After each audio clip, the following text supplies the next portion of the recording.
everyone. Welcome to my weekly messages. I'm Jalela Star. It's a cold day here in Kansas City, so I'm kind of bundled up in my sweatshirt. And, I could have changed into something fancy, but I thought, no, I'm sitting here with my slippers on. And I love these isotoners anyway. Staying warm. Okay, enough of that. Today's topic is it's all in the details. This is a lesson that I think we've all had to learn the hard way so many times.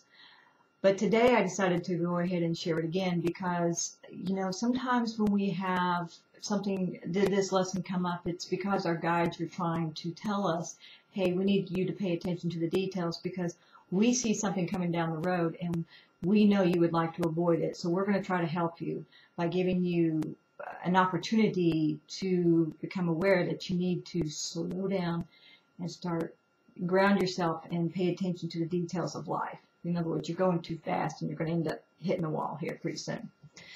So today's story or example comes from none other than one of my roommates.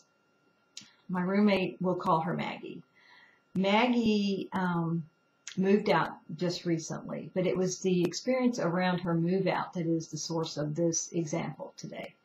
So Maggie is this very sweet, soft-spoken, gentle woman in her mid-40s, and she came to me because she said that her marriage of close to 20 years ended abruptly when her husband announced that he wanted a divorce and that he had been having an affair for several years.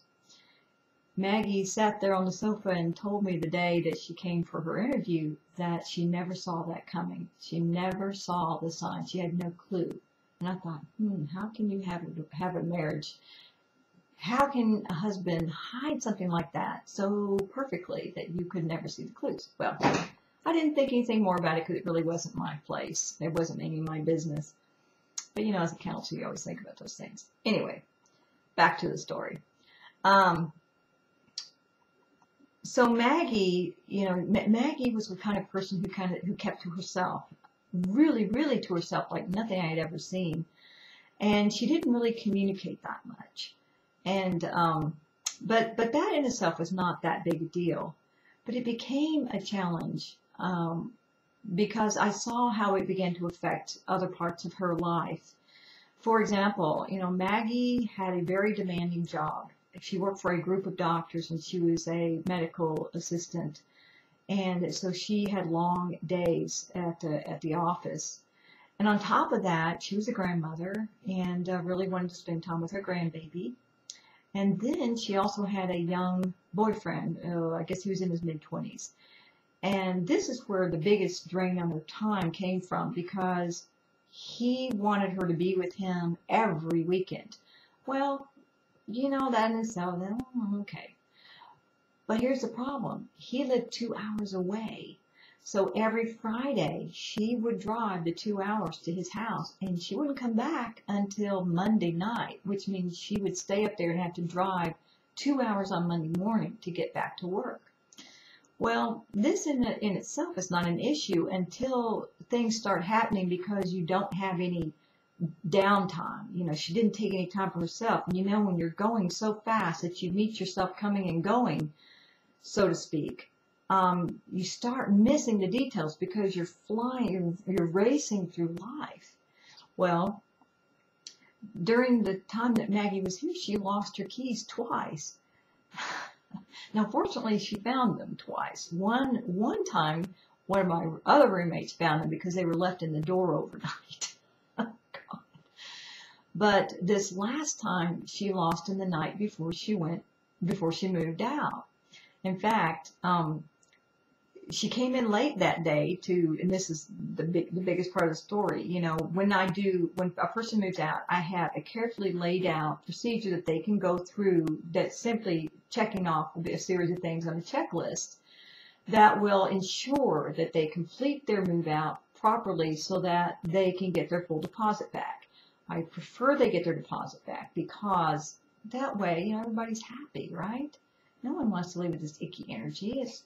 Anyway, so, but to do that, you have to start like the day before to begin doing the work, washing the sheets and cleaning the bathroom and all the stuff that you normally do when you're moving out of a room share.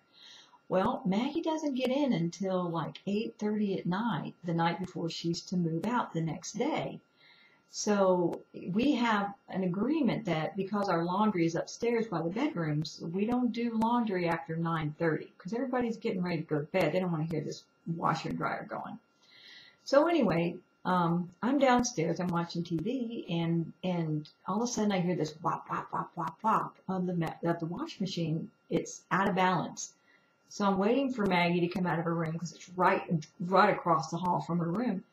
She doesn't come out. So I stop what I'm doing. I run upstairs. I stop the machine, open it up, and what do I see?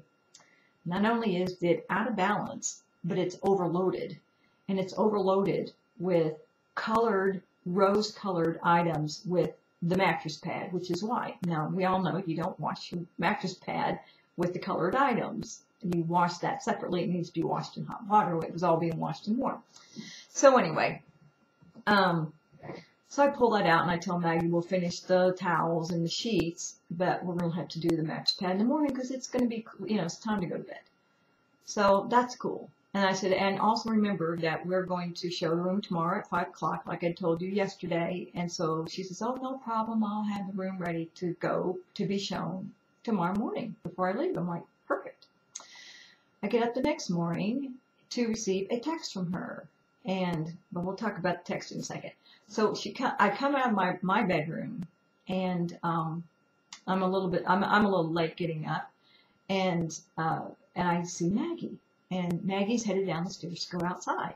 She goes, and so I look in her room, and I said, well, what's going on? Nothing is done. She goes, well, I'm sorry I'm late getting to work today. I'll get it done later.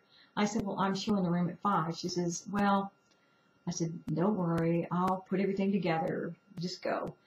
So I pull everything out, put the sheets on the bed, and guess what? There's stains all over the sheets. She didn't pre-teeth she had a cut on her arm and had bled on the sheets. And so now the stains are permanent. So I'm like, oh God. So now I have to replace the sheets change the sheets and get the room ready. So I do, and everything's fine. We do the showing. That night, she comes in around 7 o'clock and continues her clean out. And the key. I got to tell you about the key. So that morning she texted me, and her text, I didn't read it right away. So she reminded me that she had sent me a text. So she says, by the way, I lost my key again, and I think it was in the laundry. Like you think it was in the sheets. And she goes, yeah. I said, well, I didn't find the key in the sheets. She said, well, I know it's somewhere in this house. I'm thinking, okay. So I said, well, it wasn't in the wash machine, and I'm sure it didn't get sucked in because it's too big to get sucked in under the agitator, so it wasn't in the laundry. So I look around the room, and I turn that thing upside down, can't find the key, because if we can't find the key for security purposes, we have to replace the locks. No key. Anyway, long story short, between the lost key, the damaged sheets, and all the items that she did not finish cleaning because she moved out that night and didn't complete everything, Maggie lost her deposit and actually ended up owing me money. Well, needless to say, she was not happy about that. So the moral of the story was, because Maggie had so much going on and she didn't take time to take care of herself, it ended up costing her again. But not only did it cost her money, it cost her a friendship. And for me, that's the real loss. So, why is it that we do that? Why do we get ourselves going so fast that we can't, that life just becomes a blur, and then we hit a wall, and what causes us to hit a wall is that there's details that we've missed that now have cost us dearly. I think, for a lot of people, it's because we're just not grounded. We also tend to put other people's needs ahead of our own, or we think that we have to accomplish things in order to feel safe. All of these are reasons that we will tend to get going too fast. But the one thing is for sure, that what can change that, what can stop that, is to slow down, take some time out. Just give yourself time out. Go do some self-care. Get a manicure, get a massage, go do yoga, or for guys, whatever guys want to do to just relax and unwind. In other words, let your mind slow down. One of the things that I do is, I'll do needlework, because needlework can be like knitting, can be kind of mindless. You just sit there and you rock and you knit, and your mind is just allowed to wander and decompress and just go through this unwinding process. By doing that, you get grounded. When you are grounded, when you're in your body, you have to slow down to do that. So being in your body, you slow down, you begin to notice things better. And not only that, you get a lot of benefits from it. Because when you're grounded, you notice the colors. It's like you walk through the field of flowers instead of running through it. You notice the colors, you smell the smells. Life is richer when you're going at a normal pace than when you're flying through life. So if you find that you are in the midst of a lesson around the details, but nothing major has happened yet to cost you a lot of money, be grateful to your guides, because they're trying to alert you to something that is a much greater challenge down the road that you will avoid if you pay attention now. So that's it for today, and I hope you have a great week, and happy belated Valentine's to all those who will see this tomorrow, because I'm doing this on Valentine's Day. And for those of you up in the Northeast, my thoughts and prayers are with you as you get ready to go through another horrific storm. Have a good week. Be safe. Be warm. So please